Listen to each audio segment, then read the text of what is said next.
We're live. Welcome to Senate Education. It is Friday, April 29th, 2:35 in the afternoon.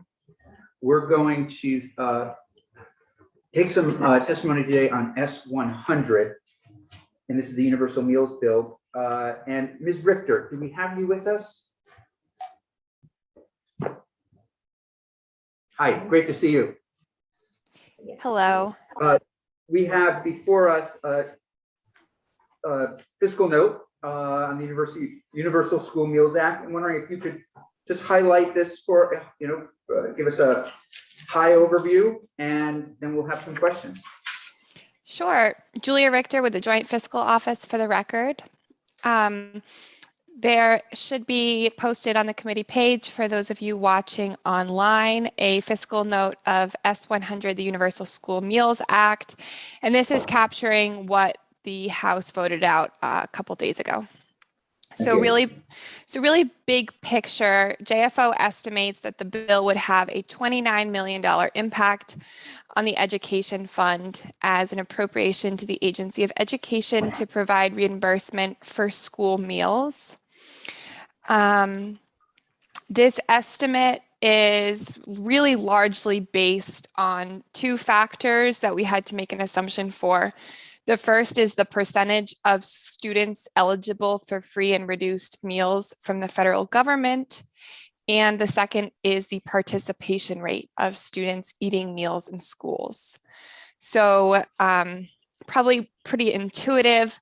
A lower percentage of students eligible for free and reduced meals from the federal government would result in a higher cost, as well as more kids. A higher participation rate, more kids eating, would also lead to a higher cost.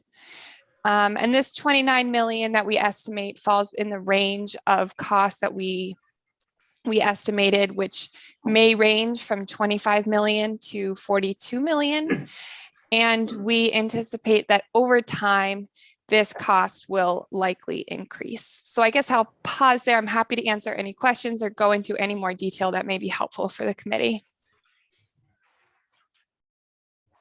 Senator Persley. What was that last point that your estimate was that the cost would increase? Yeah, we anticipate that over time the cost would increase with potential behavioral shifts, including more kids eating in schools or lower return rates for the free and reduced price meal application forms.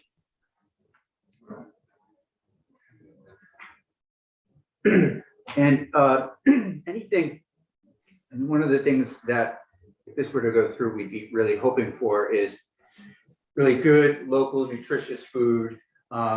Is that all accounted for in this cost? Great question. So our estimate really looks at what the cost would be for the state to cover that difference that paid families are currently covering. So as it is now with the school meals, and Rosie Kruger can probably speak more eloquently to all the nuances of the child nutrition programs, but there's that paid amount that the families need to cover if they don't qualify for free and reduced meals. So our estimate is really estimating what it would be the cost of the state to cover that paid portion that's currently being, well, not currently because universal school meals are in place with COVID, but would be covered by paid families. Any other questions for Ms. Richter at this point? Just Yeah, a clarification, I'm sorry. So the paid portion, or the portion that isn't paid, the unpaid portion, is going to cost 29 million, is that so that the rest of it is covered with federal funds? Yeah, so the cost that we've estimated here is including those federal reimbursement dollars for the families that qualify for the free and reduced. And I know one of the things that some folks would be hoping for in this bill is that there would be a continued source sources of funding going forward. What does that look like? So that's really a policy decision. The But bill is that isn't in this bill right now in any way. This is No. just the 1 year. Okay, so correct. there's nothing. Okay. So the bill as drafted, as passed out of the House, is a 1-year program with that 29 million appropriation from the education fund. It does include a section which would have JFO have us look at other revenue sources, but it doesn't distinguish A, the program moving forward past 1 year, and B, if it were, what those revenue sources would be. Okay. Anything else for Ms. Richter at this point? Okay, thank you for joining us. Appreciate it. Thank you. Ms. Kruger.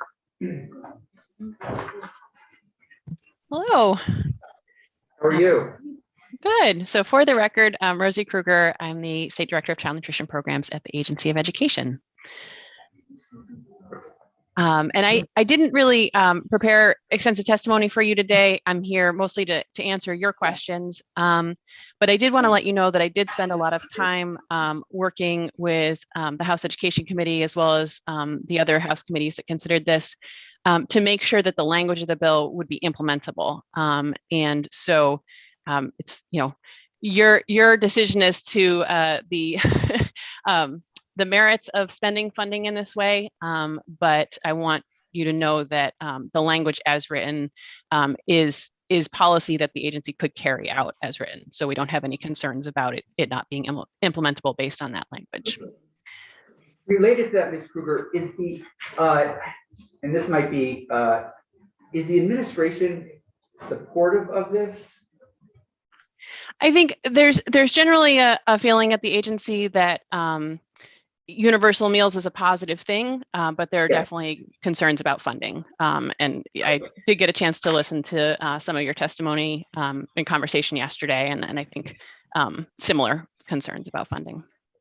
I do want to note, though, that the bill is implementable as written for child nutrition programs, but it would be really important to the rest of the educational world that the language that is currently in S-287 around the Universal Income Declaration form and the staffing at AOE to roll out that form, that is all critical to ensuring that doing universal meals longer term would not have detrimental impacts to the other education programs at the agency.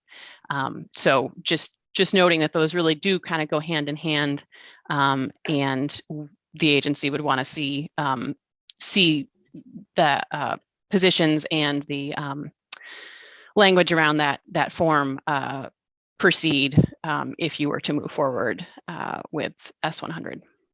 Okay. Senator Lance. Thank you. Just you may not know the answer to this, and maybe Anor, who's here, could answer the question. But I know that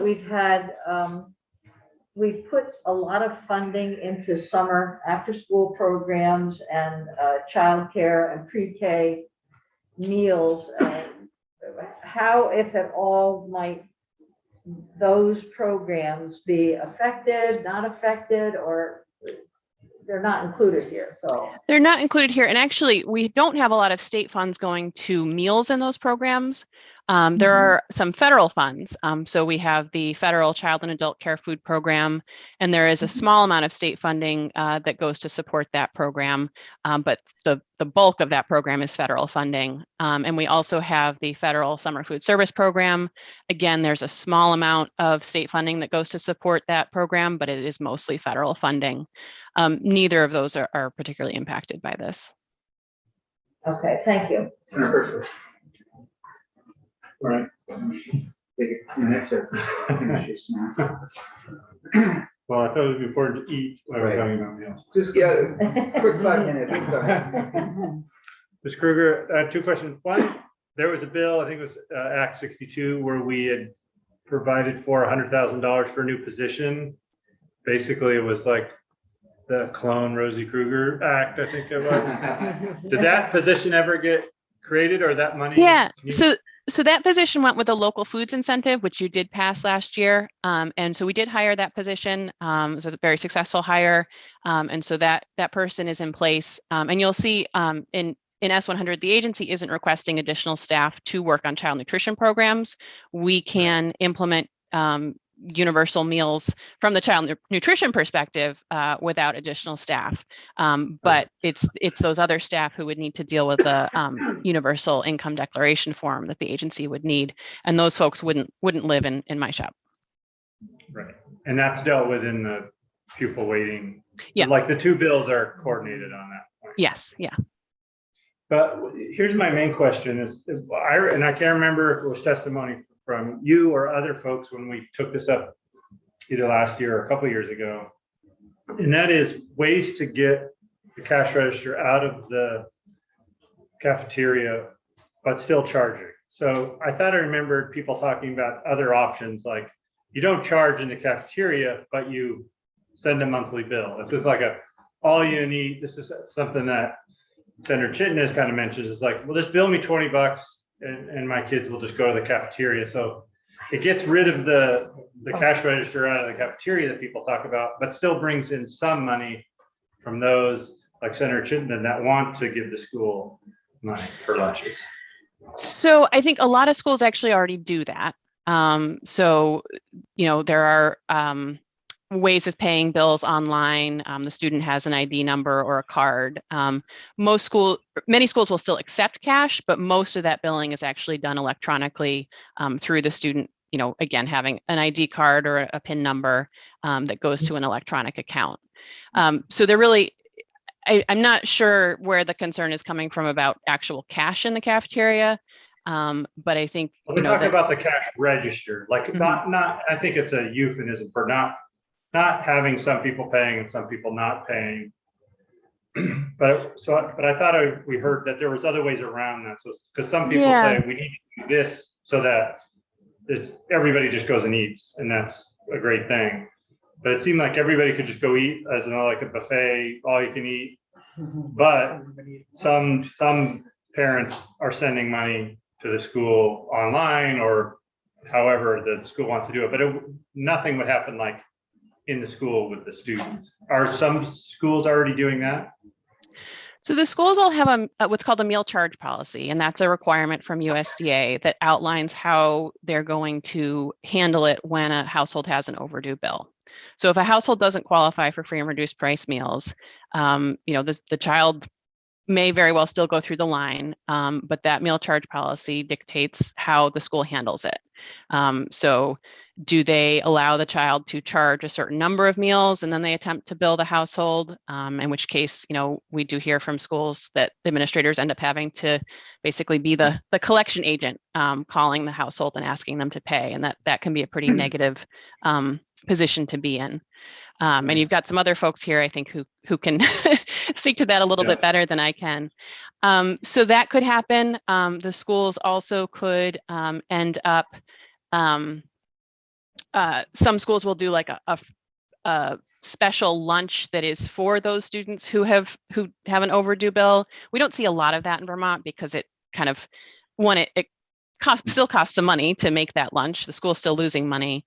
And it does create some stigma for that child. So not a lot of schools will do that kind of forgetter's lunch, but it is an option to them.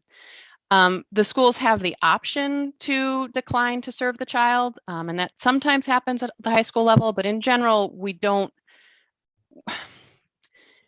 You hear the horror stories from other states about, the child's lunch being thrown in the trash can because they didn't pay their bill.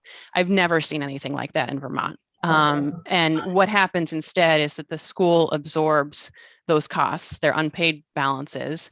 They make attempts to collect. The principal calls the household a bunch of times. And then at the end of the school year, the school has to basically make the nonprofit school food service account fund whole from the general fund. And so effectively, you have the general fund, the school's general fund, which is the education fund, that is covering those costs. But there is a lot of kind of struggle between the households and the school over that unpaid bill before we get there. Yes. And that, with S100, we get around the federal requirement of charging by basically charging the states. The state pays that portion. Exactly. Thank you. Senator Lyons? So I'm going back to something that Senator Chittenden has brought up many times, and that is looking at the other side where there are folks in our schools who are perfectly capable of paying for meals. And they're, you know, they can pay up front to offset costs. Everybody can have a card, but some people have already paid in money for the card, and that money might be floated to cover some of the costs where you see deficit spending. So paying for everyone, but utilizing the money that comes in upfront from maybe the more affluent families to put into the reserve fund that pays for the kids who maybe need it. That's one way of looking at it, or to have in the fund and take it forward. Because I mean, we're thinking now about $29 million for the bridge year, and then having to think about what comes next. Should that happen? Should the bridge be in place? So what thinking are you doing, if anything, about the next steps? Including having some folks pay in and others not. So I will say that the bridge year has some benefits. The first thought is, well, we're just kind of kicking the can down the road in terms of a decision. But the first year of doing provision 2, which is the universal meals option that most of the schools would end up doing, the first year is the riskiest year. So in that year, the local funds, or in this case, with S100, it would be the state, you're on the hook for some unknown amount of funding to cover those paid meals. And there are 2 factors that determine how much you're ultimately going to have to come up with. And that is the number of households who return free and reduced meal applications in the first year, and the number of students who participate in each category in the first year. So I think you heard testimony yesterday about how during the first year, those 2 factors combine to create your claiming percentages that will be applied to all meals served in the subsequent 3 years. So when we go into year 1, we don't know how many households are going to return free and reduced meal applications, because the meals are free. So there's not that incentive to return the application. And we don't know how many students are going to participate. And it really, your claiming percentages is in year 2 through 4 are really impacted by the number of free, reduced, and paid qualifying students who participate in that first year. So the first year is very risky for a school because they don't know, what their local share of funds are going to be. So if we do S100 and as it's passed the House and have the state basically saying, we'll cover those costs of the first year, after year 1, we will have a much better sense of what those local level costs will be in the subsequent 3 years. And the schools can, the state one can take that information, and the legislature can decide, if this is something that you want to come up with funds to cover in subsequent years or not. But even if the state decided not to do that, then the local schools could decide to move forward with year 2, 3, and 4 using local funds, which again, ultimately do come from the education fund. Or they could decide to go back to a pricing program where they're charging households. But they would do that and make that decision with a much better knowledge of what they're committing in terms of local property taxes. And so everyone will just have better knowledge. Whereas, you've heard the kind of range from JFO right now. That huge range is based on the fact that we just don't know who's going to return applications in that first year, and then who's going to eat in that first year. So that is kind of a benefit of just doing this on a 1-year basis and sort of figuring out, what does participation look like? What is application return rate? What do they look like? And then the other piece happening is that, the federal government is also talking about what to do here. And there have been various proposals put forward. Right now, the feds are covering the meals because the federal, because Congress has given USDA authority to waive a bunch of program requirements. That authority currently ends June 30th. There is a bipartisan bill that has been introduced in the Senate that would extend that waiver authority for an additional year. There are also some various proposals. There was a proposal in Build Back Better that would not cover free meals for all students, but it would make one of the universal meals options that's available at the federal level. It would make it easier for more schools to participate. It would allow more schools to participate in it, and it would provide more federal funding to those schools. So that also would change, the calculation in terms of how much it would cost the state if we were to then cover that difference. So all of these things are sort of happening at the federal level, but they haven't happened fast enough. So schools are now stuck in this spot where it's unlikely that the feds are going to act, before we really need to plan for next year. Schools are making their purchasing decisions and their hiring decisions now for next year. They need to have some certainty about what's going to happen. And we've been in this position the last couple of years where the feds have in fact acted, but they've acted at the very last minute. And so it's been very difficult for food service programs to make that transition because they were acting, under one set of assumptions, and then at the last minute they got this little reprieve and had to change those assumptions and change that planning. So, I don't know how likely it is that the feds will actually move forward, but there is some potential that happens in the next year as well. And the S100 as written, if that were to happen, between now and the start of next school year, the state would not be on the hook for those costs. The federal government would cover, the costs, and then the state would make up whatever difference was needed, but we wouldn't be foregoing federal funds the way that S100 is. Reliance has a follow-up question. No, this is really helpful. And in terms of the written application that folks would be making to be eligible for free and reduced, right now, the Department of the Economic Services Division is going through the integrated eligibility development. And I'm wondering if there is some way to utilize that program. I'm assuming that program might be used to determine eligibility. Is that not true? It's sort of true. So students in households that participate in 3 Squares Vermont, which is federally SNAP, or Reach Up, which is federally TANF, those students are directly certified for free meals. So we get that information from DCF and then share that with the schools. And those students get free meals without their households having to submit an application. And so when you look at the estimates that JFO has made about, the number of students who are eligible who would be eligible under universal meals, the sort of bottom threshold is based on no households returning applications because the meals are free, but we'd still have that information about those students in the 3 Squares and Reach Up households. So we'd still have that direct certification data. So some students would still be reimbursed by the federal government at the free rate, but that kind of maximum, if it costs $40,000, $40 million, the reason it would cost that would be because no households would return applications, and we'd only have that information about those directly certified students, and 100% of students would participate. And so that's kind of that high end of the threshold of what it could cost. And then the low end of the threshold is based on all of the same students who return applications today, continuing to return those applications. We still get all the direct cert information. That's not up for debate either way.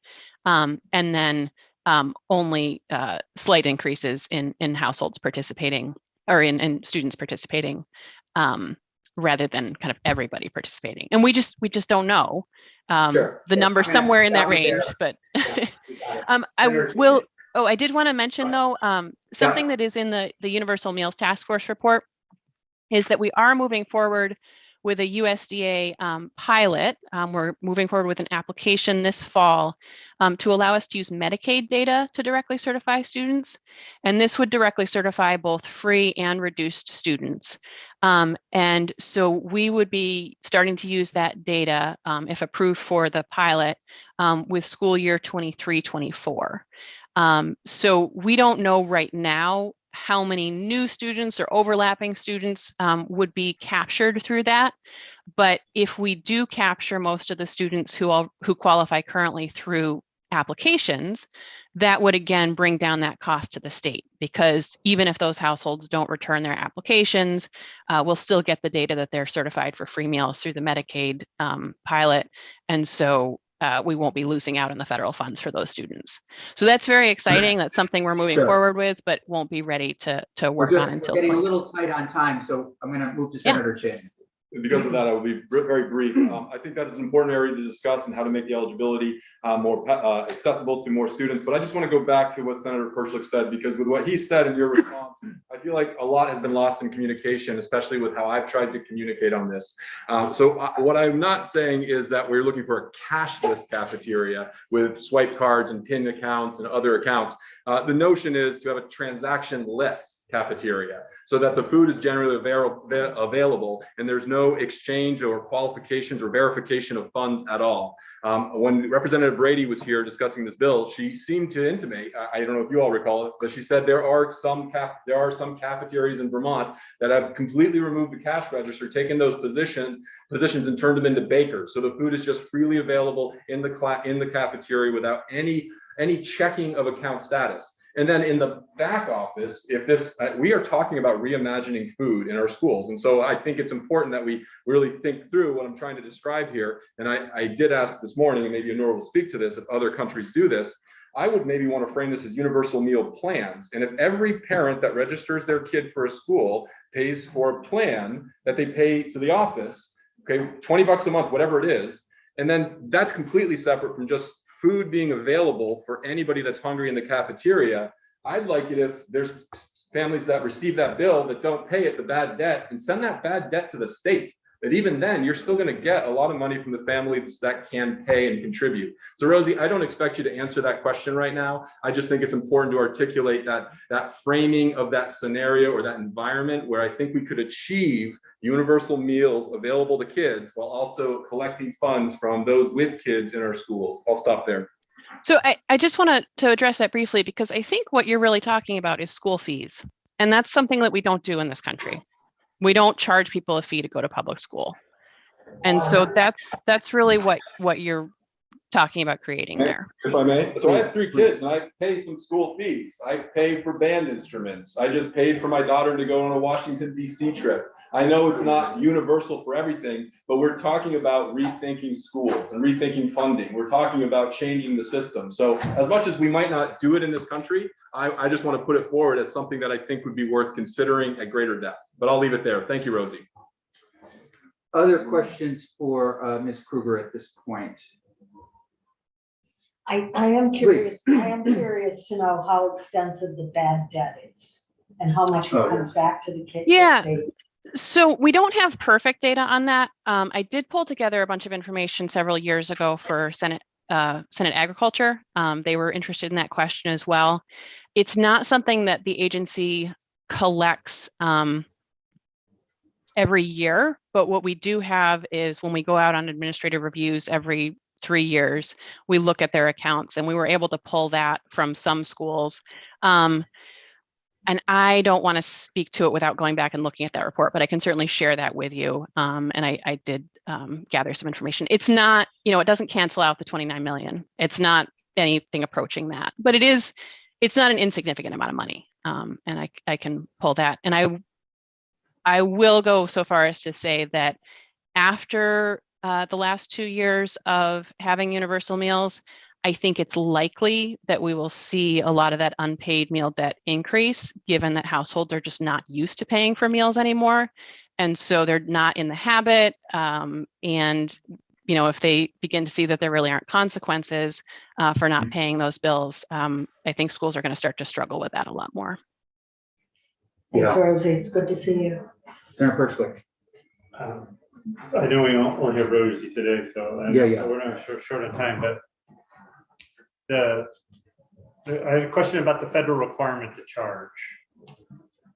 So like under this idea that we would just charge like a monthly plan, could that meet the requirement where you charge a monthly plan for food at the school? waived and others. The federal government requires that if a child qualifies for free and reduced price meals, that you don't charge them. So Yeah. you would need to have a way of making sure that if the household had submitted that application, that they would not be charged. Yeah. That would be hard to do under, you couldn't do that under provision 2. So you'd basically need to, But I don't know what provision 2. so provision 2 is the option that we're looking at that would allow us to draw down as much federal funding as possible for the schools that are not the highest poverty schools. Right. So I don't think that's an option there.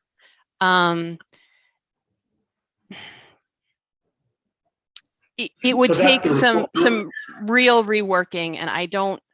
Okay. I The need to do requirement is some not research. charging- The requirement is that you not charge students who qualify for free and reduced price meals. So Right. making it a fee for everybody, or a fee for everybody, and you do some kind of different form to show that you don't need to pay it, doesn't really work. The funds for the paid students need to come from a non-federal source of funds. So that could be, one option, of course, is state funds or local funds. It could be some kind of fundraised account that you had some donations come from, but I don't see how you'd really do that on a statewide level. That. But it seems like you could do where everybody there's so much per semester or month, and then if they fill out the free and reduced price lunch form, they don't get charged that. That would be but it's not on a per meal basis. So that was my question. Well, does it have to be per meal basis? I need to do more research on that. I need to go back and look at the federal regulations to see if a household didn't qualify, would the feds have a problem with you charging? There's so much in the federal regulations about point of service meal counting and having to charge, to charge for the actual meal served versus like you can't charge for the meals prepared. So I suspect there would be an issue, but I need to go back and look at the regs to confirm that. And is that part of the regs that the meals have to be counted? So you can't do. Absolutely. Yeah, no. So there still has to be somebody who's standing in the cafeteria when the child comes through the line to say, yes, that qualifies as a reimbursable meal that we can charge the feds for, and, either gets somehow gets billed to the household or gets billed to the program. Because I've been to the schools where they're choosing what they're getting. Is that determination when they're done choosing, and if they don't choose enough, then it's not considered a meal or something like that? Like exactly. So that is one of the places where the stigma question comes into play. So if the meal is considered a reimbursable meal, that means it has all the components required by the federal government, then the feds will reimburse if it's a free or reduced price meal, or if it's a free meal, they pay for everything. Reduced price meal, they pay for most of it, and the state pays for a small amount of it, what would be the household share. And if it's a paid meal, then the federal government still reimburses some amount. They subsidize those meals, but then the household is charged a fixed amount. If it doesn't meet those requirements, then if that school is going to allow the child to go through, it would get charged as a la carte. And so the household would be charged for each of those individual items on the tray. And it wouldn't be, the feds wouldn't pay for it even if the child qualified for free and reduced price meals. And so that's where you see some stigma happening, is because the children who qualify for free and reduced price meals, they really do have to take all of those items, because otherwise nobody's going to pay for that meal. The children who don't qualify, they have money on their account, the school just charges to that account. And so, those children don't have to take the fruits and vegetables, or they can take the extra, drink or whatever other a la carte items. I think the solution is to elect Chittenden into Congress, and he'll fix the federal school lunch program. Let me have him, coach. this is very helpful. Do you mind sticking around a little bit? Certainly. You just- Yep. Yeah, that would be great, Rosie. This is really helpful, and so that would be much appreciated. Ms. Horton, would you join us at the table? I can do that. That'd be great. Or I could wait and just like kind of clean up at the end. I'd love for you to join us, if that's Okay. okay. Sure, Yeah, of course. for great things about you, and for you're very knowledgeable. So it'd be great if you might, at least for me, paint what we're seeing out there. One of the reasons this is particularly important at this point. Sure. So let me start with the biggest picture of what is happening in Vermont around hunger and, for the record, Honor Wharton, Executive Director of Hunger Free Vermont. Great. I always forget to do that. So just what is happening right now and Yeah. what we predict is going to continue to happen through the next year to 2 years. Okay. So right now, hunger is spiking again in our state. We don't have a really recent follow-up. So the University of Vermont has been doing these surveys around food insecurity throughout the pandemic. We don't have a super recent one, but we do have a lot of anecdotal evidence that shows that this is happening. The Vermont Food Bank has been reporting consistently increasing numbers of families showing up at their monthly food distribution kind of drops that they do, especially in certain areas of Vermont, the Northeast Kingdom in particular, but other more rural areas as well. Yes, exactly.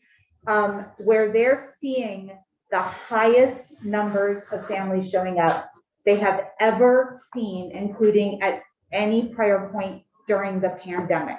Like 100 more families this month than last month, 100 more families that last month than the month before. Ms. Horton, may I ask, So- so how, if you are using one of these areas, are there qualifications to go, or is it? No, so, okay.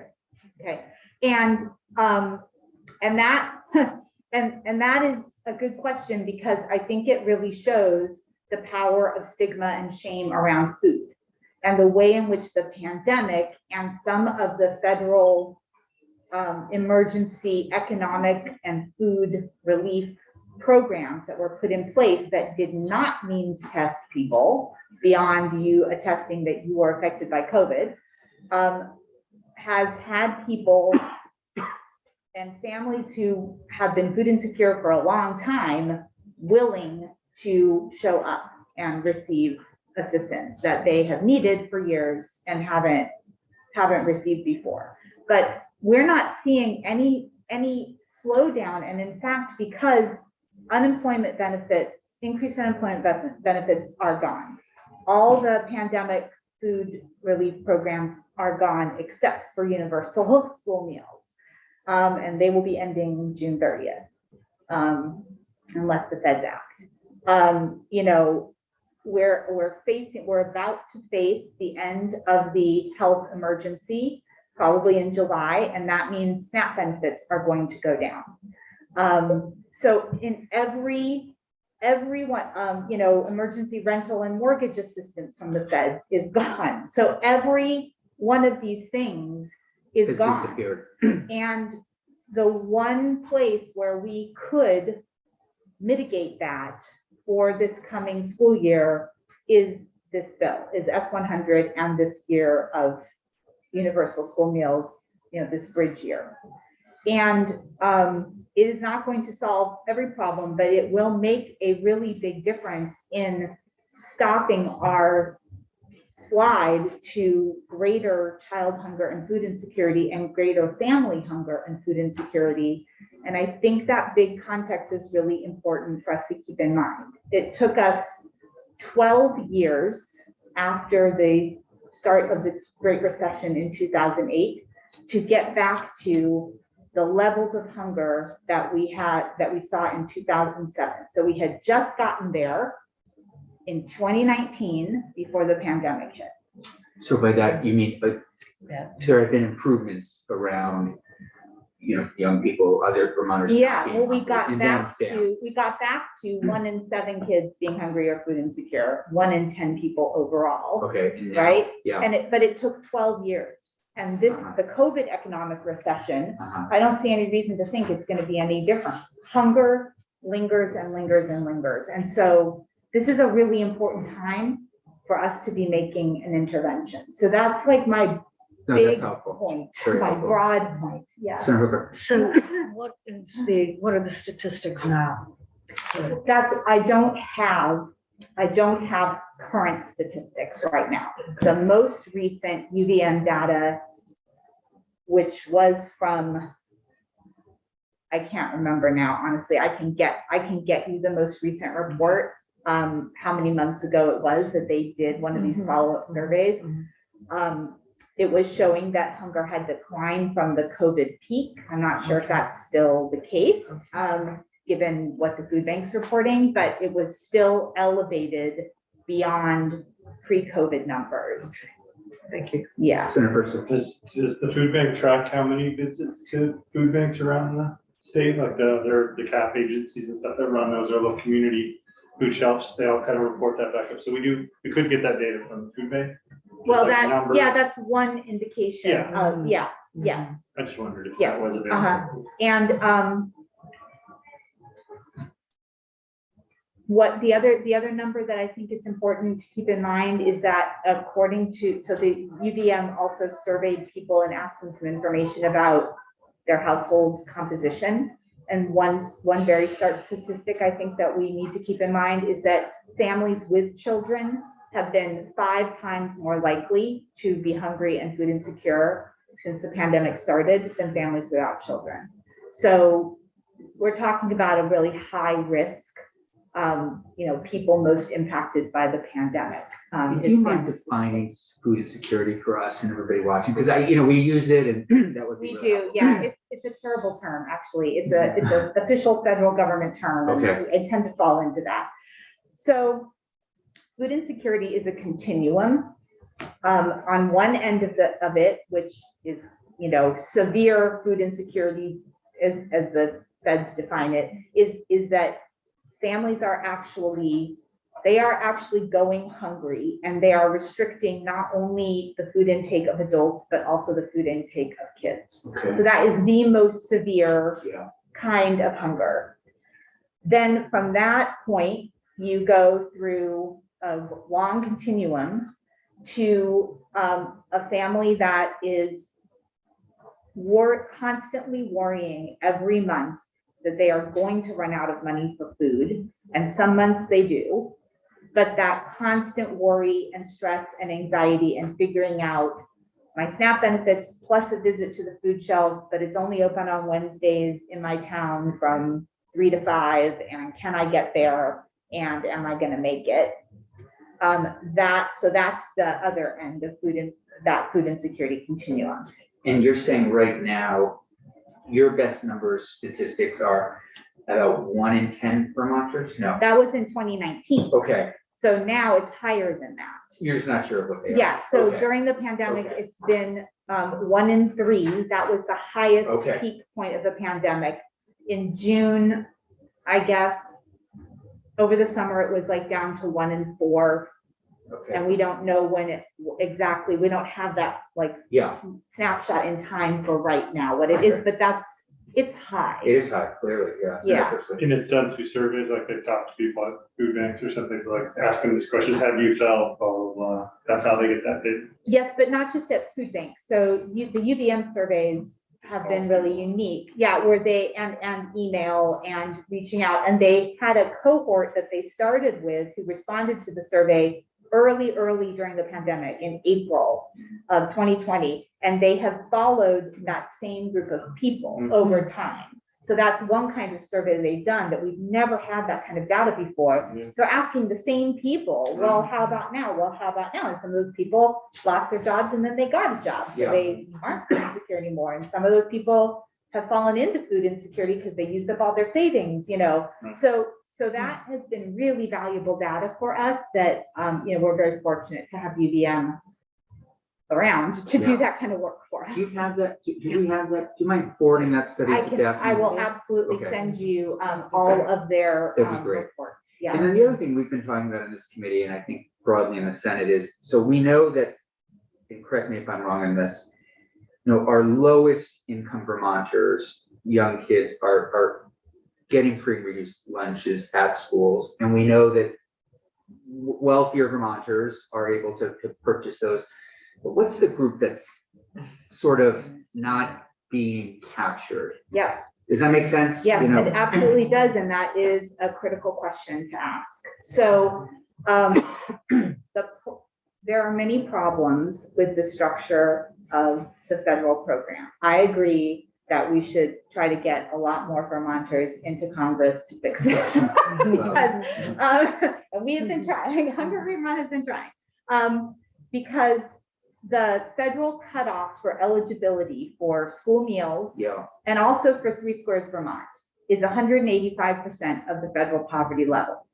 And that doesn't mean anything by itself, but a family of 1 parent and 1 child right now, that cutoff is $33,872 or something like that. It's under $34,000 a year. So they could be making 35,000. They could make 34,000 and they would not be eligible for either 3 Squares Vermont or free or reduced price school meals. Okay. So just think about that, because that is not a lot of money to cover the cost of living in Vermont. Yeah. The Joint Fiscal Office's estimate of a basic needs budget for 1 parent and 1 child household living in a more urban area of Vermont is $67,600 and something. Do you mind saying that number again? $67,000 plus dollars a year. That's almost 400% of the federal, that same household. Got it. So that gap is huge.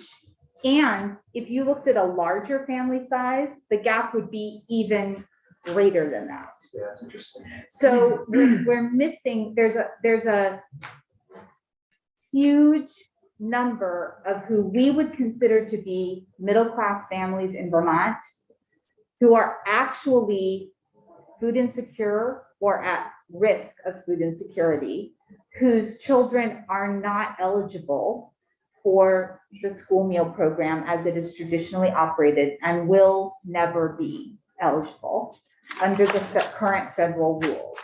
And there's no way to serve those kids if we do not do a universal meals model. And the Urban Institute in 2019, so this is again before the pandemic and before this inflation that we're facing now, because that's a whole other factor for families, they estimated that as many as 42% of all of the food insecure children in Vermont were living in households who were not eligible for school meals or 3 Squares Vermont. 42%. Okay. And again, I can send you that'd be this great. in writing. But this is the kind of conversation, sort of these numbers and things so give us a sense of on the ground. and there's also these huge loopholes in the program. So here's an example of that.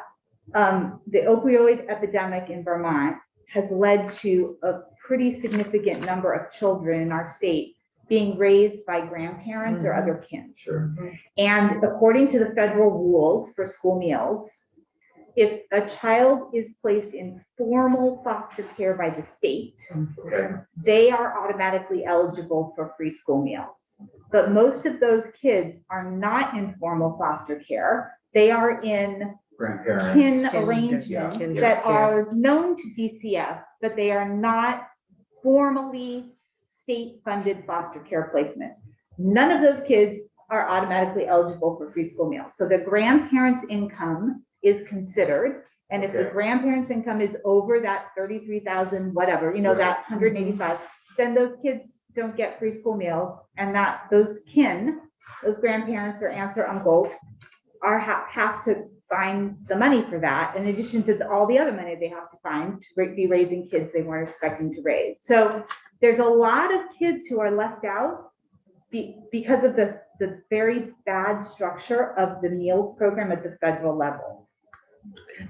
It's very helpful. So it, Senator, I'm gonna leave you in charge for a minute, 'cause I need you to watch. sure, are kin able to become foster parents? I mean, is it easy enough, would it be easy enough for grandparents to become the foster parents and therefore have the kids be eligible So for federal I don't- funds? so no, So because it can't be, it's expensive for the sure. state of Vermont to enter into those formal foster care relationships. So that's not an avenue that really, we've explored different ways with the Department for Children and Families that like, we could figure out some kind of official designation that would work for the feds, and we haven't been able to get around the federal rules. So. Okay. So again, I understand your thoughtful concerns about universal school meals and people paying who can afford to pay and these things. My point I'm trying to make here is that there's thousands and thousands of kids in Vermont who are getting left out, who really need these meals. And there's no solution for that except for a universal program. And my other point about that, well, and there are kids who are eligible and are signed up by their parents who don't eat because they are ashamed and embarrassed, and the stigma in cafeterias is huge. Is it what Rosie's talking about, because they have to take the full meal and then that's if there's a stigma But there? also just that they know that their parents can't afford to pay, and their friends know. And I mean, I should stop talking about this thing. You should hear from Scott on this really, but, and there are kids who just will go to the library during lunch instead of the cafeteria and go hungry all day rather than face What I don't that. understand is how do we know that will change with the universal meals? Well, it does. I mean, we have research evidence from the schools in Vermont that have been providing universal school meals before the pandemic, and from other states where that's happened. And we know that participation rates for free and reduced price eligible kids go up when you start providing universal school meals. So these are kids that were What's the already difference? enrolled. Which seems to make sense when you say it, but I'm trying to picture like what's happening in the school that's different, because it seems like. Yeah. Well, I think I'd love to have you Okay. hear from, because I mean, I could describe it, but Scott Sure, runs, Scott runs school meal programs at a bunch of schools. So I think he should describe it instead of me. I think I just heard you say that there are thousands and thousands of kids that aren't getting the nutrition they need. But then I heard you say the only way to get them food is to have universal food, which is all food is free. There's just no other way to get these kids food? There's no other funding mechanism, raising certain thresholds? So there's theoretically other ways, okay? But I don't think there really is another way, okay? So we have lots of evidence from students who talk to us, from teachers, from school nutrition directors. A substantial group of kids won't eat if they are in a system where they are being categorized by their income. And if you raise the category level above 185 to some other category, you're still keeping that category of income in place. And, you know, and you're paying multiple times. I just think, I mean, we talked about this earlier this morning, Senator Chittenden, but we are all paying federal taxes to pay for the federal meals programs. And then we're paying local taxes, either on our income or our property, or however that, you know, works for us in our complicated ed funding system, to cover the additional costs of schools, our school district budgets reabsorbing that debt they can't collect and covering extra costs in the meal program that they need to cover. And then if we have kids and we can afford to pay, we're paying for their meals. And it seems normal to us because that's how the system got structured in the 1920s, the 1940s, where school meals came through agriculture and everything else came through the Department of Ed at the federal level. But I would like you to just pause for one moment and try to imagine imposing that system for textbooks, for PE equipment, for getting to use the bathrooms at school, for anything else, for visits to the school nurse. We don't do that for any other educational support, but we do it for food. And of all those educational supports, some of the strongest research about the power of these educational supports to improve learning for students is about school meals. And universal school meals improves learning for students dramatically from all income levels. We have research on that. It reduces behavioral challenges. It improves mental and physical health. It reduces stress on families. It does a wide range of things that I think we could really use in our very fragile, very challenged school system next year. And that's what S100 does. It deals with next year.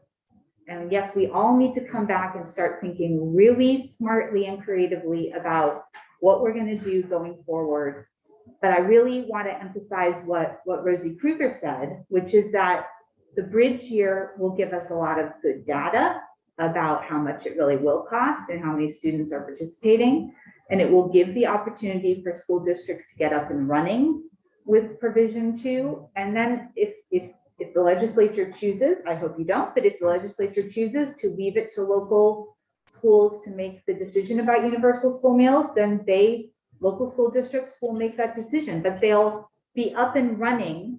And actually the next 3 years after this bridge year could actually be less expensive because of the way that provision 2 operates and how you get into it in the first year. So I urge you to support the House version of this bill that was passed and all the hard work that was done.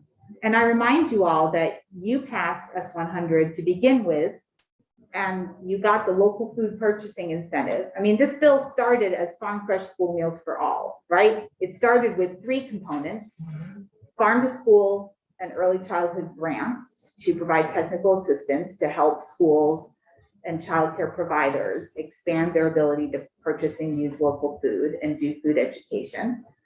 The local food purchasing incentive for schools to buy more local food, and universal meals. And last year, you all in the Senate figured out how to move the local food purchasing incentive and the AOE position for that through, and that passed, and that started operating this last year, and it's super successful, and it's being funded again this year in the budget. So farm to school grants got funded in the budget this year. So universal school meals is the missing piece, and the task force on universal lunch that you also got passed through the community schools bill last year, that Rosie chaired and did such an amazing report, like made the recommendations that then improved S100 and went into S287, the pupil weighting bill. And we have the opportunity to really transform the healthiness, the quality, the local food content of our school meals, and universal school meals is the missing link. This has been very helpful. Thank you. Yeah, you're so welcome. Thank you. Mr. Fay, I'm afraid we are not doing a great job of keeping us on track today. If you could just give us 5 minutes, Fascinating. give us a little bit of an overview. Sure. Thanks for having me. My name is Scott Fay. I'm the president of the School Nutrition Association and the food service director for the Essex Westford School District. Universal meals are allowing us to focus our energy and resources where it belongs, on top quality meal programs. We're creating and serving high quality, healthy meals that appeal to students and provide nourishment they need to learn. Rather than running cash registers and chasing money, my team is cooking and serving food. In my district, we've closed our snack bars and eliminated our a la carte foods from our cafeterias. and every student has access to the same nutritious foods. Higher participation, closing a la carte lines, and a focus on strong meal program normalizes the serving lines to the point where the stigma is broken. And by reducing the stigma, we are finally able to serve all of our students with dignity that has eluded us prior to universal meals. When I think about what it'd be like to go back to a paid system, I have an incredible amount of anxiety. For 2 years, we've been doing universal meals, and the thought of rebuilding those systems is incredibly stressful. Thinking about having conversations with my teams about pivoting back to those incredibly complicated systems makes me cringe. It's expensive, it's an increased workload. It's shifting our focus back to money, not kids and nutrition, and it's demoralizing for all of us. By far the worst part of administering school nutrition programs is calling families to collect on delinquent accounts. I spoke with a principal the other day who said the system builds barriers between schools and our most vulnerable students and families. When a family knows they have a negative balance, all of a sudden it becomes difficult to get a hold of. And it's worth noting that these most vulnerable students don't qualify for the free and reduced meal program. Charging school meals puts barriers between students and the nutrition they need to support their academic success and social and emotional well-being. In my experience, there are many reasons why paid category students come to school without food or money to pay for food. It goes way beyond household income. Lives are complicated, people are stressed, jobs are not stable, and no matter what your household income is, it can be hard to make ends meet. Not all parents have it together enough to make sure their kids have the means to get food at school. Well, the thought that school lunch program feeds the kids that really need it is nice. It's not reality, and it's often not about family income. Things like single parenthood, divorce, cohabitation, repartnering, those all contribute to the complexities that impact food security, but not household income.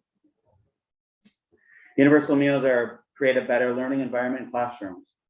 Classrooms are less stressed, students are ready to learn, and our teachers have a better chance to bring about desired outcomes. The School Nutrition Association of Vermont surveyed teachers on the impacts of universal meals in their classrooms. Every single one of the 90 teachers responded in favor. We asked the following: what impact has the opportunity to provide school meals at no charge to students or their families had on your classroom?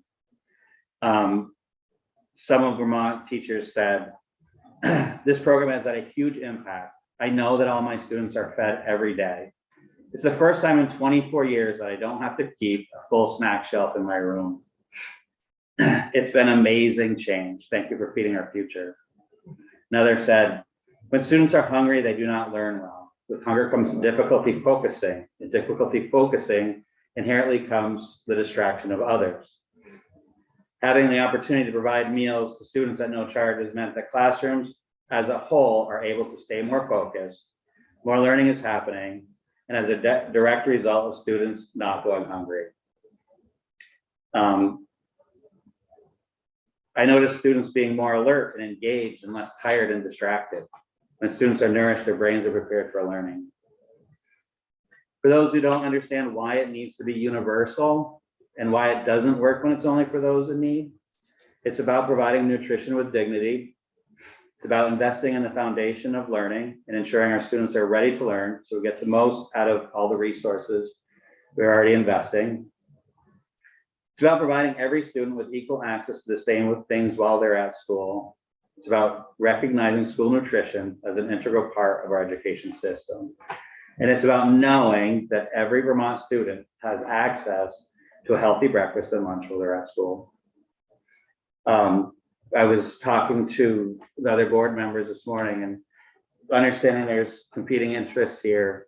We just wanted to say that there's always going to be something.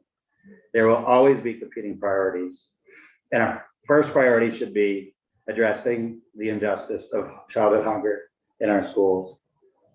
We have an opportunity to end hunger and stigma in Vermont schools right now. Feed our kids first. Universal school meals are an investment that's impacting the system in many critical ways. I'm asking, please support S100 as it's written, starting with the 22-23 school year and paid for from the education fund. Every student, every meal, every day. Thank you. Thank you, Mr. Fay. Yeah. Questions for Mr. Fay? Senator Flick. So, I'm supportive of the efforts. I asked this question as a way to try to help. In that sense, nobody disagrees with all the benefits, but where I hear people saying, well, what if it's this thing about those that can't afford it? And it isn't a question about people that just can't make it. So it seemed what I will have trouble visualizing is you did a good job of saying this is the way we used to do it, and this now that we do it this way, and it's much better. Why can't we do it the way you're doing it now? That's much better, but just some people, maybe those that make over $150,000 a year, whatever the number is, do pay. Why can't we do everything that you just said, except some people are paying? So what's not happening, if we did that, we're still categorizing. We're still having conversations with families, building barriers between families and schools. We aren't really solving the problem and getting the benefit of universal, which is what that looks like is the bell rings, kids all come down and they get their food. Somebody's making sure they have what they need and checking them off, but they're just sitting and they're eating and they're enjoying that time. So I don't understand why we can't do that, but then still have some people pay. So is there something about the federal regs that prevent it? What we've noticed, what we're hearing from families and students, we had 2 students from Essex that testified at House Ed. It's their not knowing if they have money in their accounts. It's their not. There's no account. No, we're not. So they just, everybody comes through them. It's just like, it's lunchtime. Yeah. Everybody, so exactly the way your school's doing now. They all just come through the lunchroom. Somebody's checking how many meals there are. But then there are some families that can afford to pay, are willing to pay, want to pay, will pay, that pay. Does that make sense? Not in the cafeteria, but in the. Not in the cafeteria, but just at some point. It sounds like a Could almost be sort of a opt-in type of Well, we heard yesterday, I mean, we're talking, over possibly tens of millions of dollars that would go. We understand that a lot would go to low-income kids, but, $10, $12 million that would go to families making, $200,000 or more. And back to the priorities thing, that's a tough thing, I think, for Vermonters. I think all Vermonters want exactly what you're talking about, but I think a lot of those families and a lot of Vermonters are saying, all right, you're in a household, you've got a kid and you've got 2 parents making $1.75. Those families generally, I think, want to pay, want to be a part of it. And they see, and I think others see, maybe that $10 to $12 million could go somewhere else. That's kind of what we're kind of trying to figure out. I have no idea how that would look or what that would be. And maybe there's smart people in this world who can figure that out. It's not something we've done before. Sure. 2 years ago, we were doing this paid charging bet. COVID hit.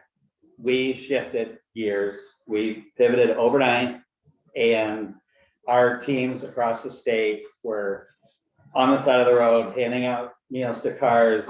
We were putting food on buses. Then we came back last year. We were hybrid, somewhat in person, somewhat not. We figured that out. This year we're back in person. We're doing universal meals. It's working well. Now it sounds like we want to do a different third thing. I'm not saying we want to, I'm just saying, this is the problem, this is the difficulty of coming up with the $30 million. If you want to come up with $30 million, I think this is a question that we need to have a good answer to. That's all I'm saying.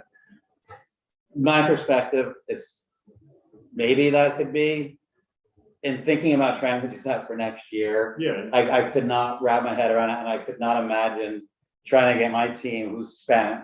They've been at it since day one, and I don't know how we do that, to be very honest. No, and I appreciate that. Thank you for that, for the work that you and the staff and the people around the school are doing.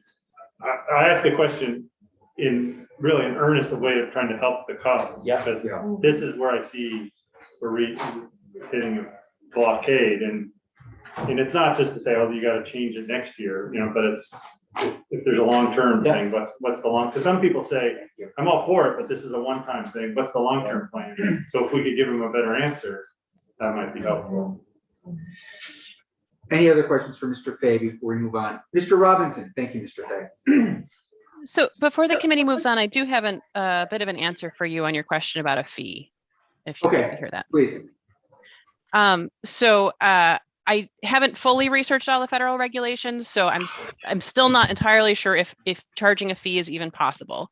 But I can tell you that the paid lunch equity provision is in place to keep the free student meals payments from subsidizing the paid student meals. So this is a provision that's in place that the feds require that paid households or that source of non-federal funds are charged a minimum amount to make sure that, again, those free meals aren't subsidizing the paid student meals. And so because of that, I believe that you would have to charge a minimum amount. You couldn't just say like $20 per month, whatever. You'd have to charge a minimum amount per paid student to cover the kind of, if that paid student was to eat a meal every single day, in order for that to be kind of kosher for the feds. And so based on the paid lunch equity, the minimum meal charge this year, that would be $556.50 per student per year. So that would be $3.18, which is that minimum amount per student per day. And that would be for any child, the way you're kind of laying this out, any child in a household that did not submit an application showing that their household made 185% of federal poverty or less. So that's that, for some households, maybe not a big deal, but for those households that are at 190% of federal poverty, that's a lot of money, particularly if you have a couple of students. Senator Berkeley. Rosie, we're saying we're giving free meals to everybody. So we're raising the limit. So we're not saying, you can make $2 million. Your kids will get free meals, right? Under this program.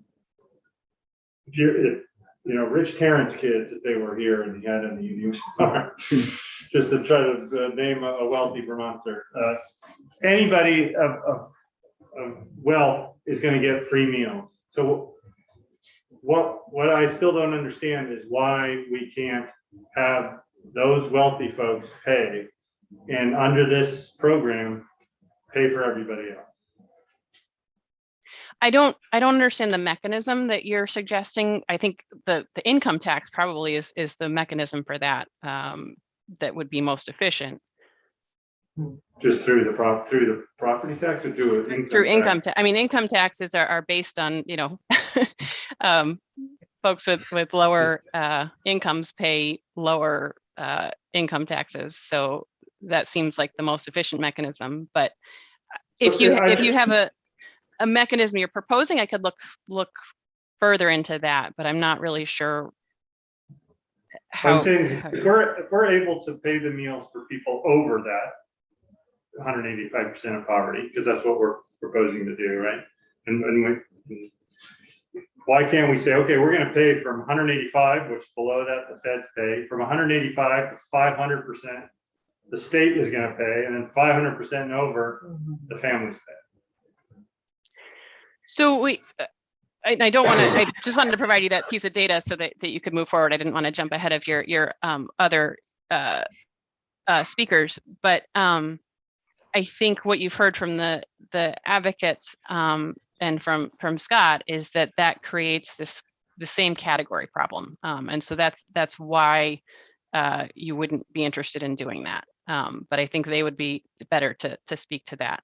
But I did want to give you that information about what the minimum fee would be. And again, I want to do more research because I'm still not sure that it would be allowed. But if it were allowed, you couldn't just set a lower dollar amount to charge per month. It would have to be that minimum amount. Maybe I'll have to talk about why that doesn't work, to have the wealthy pay something, because that's what people don't understand. Even if we came up with something now, there's no time in the session. Well, yeah, no, I'm just trying to provide an answer to that question, because people have that question, and since they don't get an answer, they say, well, we can't do it. Mr. Robinson, you are batting cleanup. Great. Well, for the record, Colin Robinson, Vermont NEA, good to see folks again. And I have lots of notes, so I'm going to try and dial it in on a couple key points here, and obviously happy to answer questions. You know, fundamentally, what I think I hear in this conversation, and you and your 180 colleagues in the legislature more broadly wrestling with, is what's fundamentally a paradigm shift in what constitutes public education in some ways, right? And I think back to the work that you and your committee did last year on the community schools bill, the conversation that your colleagues, including Senator Perchlik, had in the waiting task force, and the passage of S287. These are really big conversations about the future of our public education system. And I think one of the things that we're grappling with here is the recognition that in order for students to be able to access their learning fully, they need to have full bellies, right? And I think we also know that the tail of COVID is long, and the social emotional needs and the ability of students to regulate their behavior so they can access their learning is going to be there's a very long tail to that. And food and nutrition is foundational. And so when, you know, the Vermont Constitution was written 200 plus years ago and said we have a constitutional right to public education in Vermont, they weren't talking about school buses because buses didn't exist. But now we make sure that everybody who needs transportation is able to get to school. You know, we're at a point in time where we're recognizing how foundational to accessing learning, nutrition, and food is. And I think that is one of the reasons why our members and Vermont NEA is such a strong supporter of universal school meals, both breakfast and lunch, and its integration in the education fund. And to the question that Senator Perchlik was raising earlier around the funding and how you answered that question, I think, as you all know, Vermont has one of, if not the most progressive education funding systems in the country. And there are some, and the waiting task force dug into this, and the Tax Structure Commission recommended doing things to make the education fund even more progressive. So actually, our education fund is a progressive revenue source for making sure those with the greatest means are able to provide the resources to feed, in this particular conversation, all learners so they can access their free public education. Because you can't access your free public education if you aren't able to have food in your belly to do that. So I have lots of other thoughts I'd be happy to share, but to Senator Campion's point, I am batting cleanup. I know it's late on a Friday, busy week for you all, and just wanted to bring it home with those couple points for you. That was very helpful. Thank you. Any questions from Mr. Robinson?